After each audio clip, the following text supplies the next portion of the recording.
Hello friends, अस्सलाम वालेकुम and welcome to reality TV. दोस्तों, कुछ दिन पहले मुझे ये वीडियो नजर आई।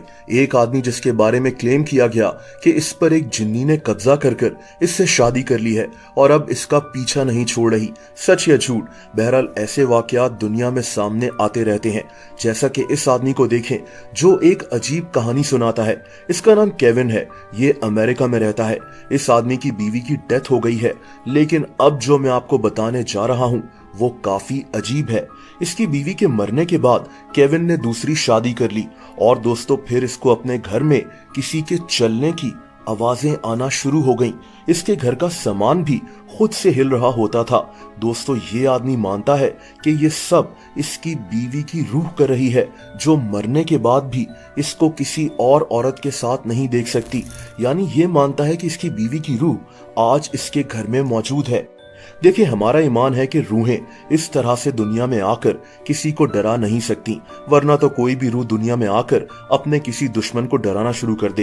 हो सकता है कि इसके घर में जिन्नात का बसेरा हो और ये आदमी इसको अपनी बीवी की रूह समझ रहा हो। दोस्तों, ऐसे ही अजीब किस्से आपको पूरी दुनिया में मिलेंगे। जैसा कि दुबई में 2014 में कुछ बहुत अजीब हुआ। ये कहानी बीबीसी में छपी थी कि एक आदमी ने अपनी बीवी को तलाक दे दी क्योंकि इसको लगता था कि इसकी बीवी में दरअसल एक जिन्नी मौजूद है।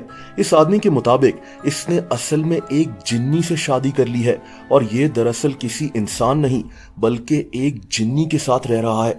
अब दोस्तों, ये केस अदालत में चला गया और अदालत में ये साबित हो गया कि इस आदमी के साथ धोखा किया गया है, क्योंकि इसको शादी के वक्त इस जिन्नी वाली बात का नहीं बताया गया था। कितना अजीब वाकया है। लेकिन अब मैं आपको मिलवाता हूँ एक आदमी चाल से। इस आदमी की बीवी किसी को नजर नहीं आती, इसको खुद भी नहीं, क्योंकि इसकी बीवी असल में एग्जिस्ट करती ही नहीं। इसने दिमाग में बस अपनी एक बीवी बनाई हुई है जिसका नाम इसने जुने पर रखा हुआ है और इसको ऐसा लगता है जैसे इसकी बीवी हर वक्त इसके साथ है। ये आदमी हर वक्त हवा में खुद से ही बातें कर रहा होता है और कहता है कि मेरे साथ मेरी बीवी मौजूद है। जब ये बाहर घूमने जाता है तो भी ये हवा में ही खुद के साथ हंस रहा होता है। यहाँ तक कि इसने 2 नंबर्स भी रखे हुए हैं, दूसरा अपनी बीवी का और ये उसी नंबर पर खुद को ही टेक्स्ट करता रहता है। दोस्तों, 2009 में फ्रांस में भी एक अजीब शादी सामने आई, जब एक लड़की मगाली ने अपने मरे हुए मंगेतर से शादी कर ली थी। इसका मंगेतर जोनाथन 1 साल पहले कार एक्सीडेंट में मर गया था और मगाली ने बकायदा फ्रांस की हुकूमत से परमिशन लेकर अपने मरे हुए मंगेतर से शादी कर ली थी।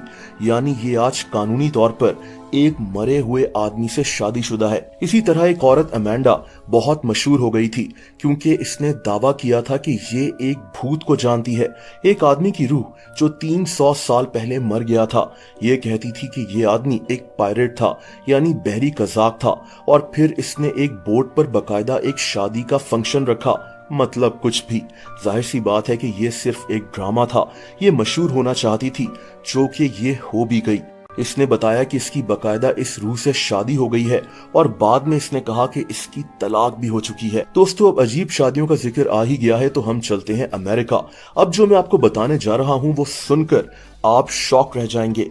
एक आदमी जिसने एक पुतले से शादी की हुई है, ये इस पुतले को अपने साथ बिठाकर घुमाता रहता था। इस आदमी का नाम नेड नेफर था और इसने इस पुतले का नाम टीगन रखा हुआ था और ये इसे अपनी बीवी कहता था। लेकिन दोस्तों, ये तो कुछ भी नहीं। आप इस औरत से मिलें, इसका नाम एमा है। 2015 में एमा ने एक दरख्त से शादी कर ली थी। इसने इस दरख्त का नाम टिम रखा हुआ था। ये दरख्त काफी पुराना था। दोस्तों, क्लियरली ये औरत जहनी मरीज है। इस कंडीशन को डेंड्रोफिलिया कहते हैं, जिसमें इंसान किसी दरख्त की तरफ अट्रैक्ट हो जाता है। इसी तरह जापान के एक आदमी ने एक फिक्शनल कैरेक्टर से शादी की थी। ये एक होलोग्राम कैरेक्टर है जो गाना गाती है। इसका नाम हेत्सुनो मिकू है। ये आदमी इसको अपनी बीवी मानता है। इनकी बकायदा शादी की एक सेरेमनी भी हुई थी। ऐसे लोगों को दिमागी इलाज की जरूरत होती है, लेकिन इनको मशहूर कर दिया जाता है। और दोस्तों, ये आखिरी वाकया एक औरत अमेंडा का है। ये यूके में रहती है और इस औरत ने एक शैंडेलियर यानी एक फानूस से मंगनी की हुई है। ये फानूस 91 साल पुराना है और ये जर्मनी में था। इस औरत ने इस फानूस को जर्मनी से यूके मंगवाया ताकि इससे मंगनी कर सके। दुनिया में लोग कैसी कैसी अजीब हरकतें कर रहे हैं।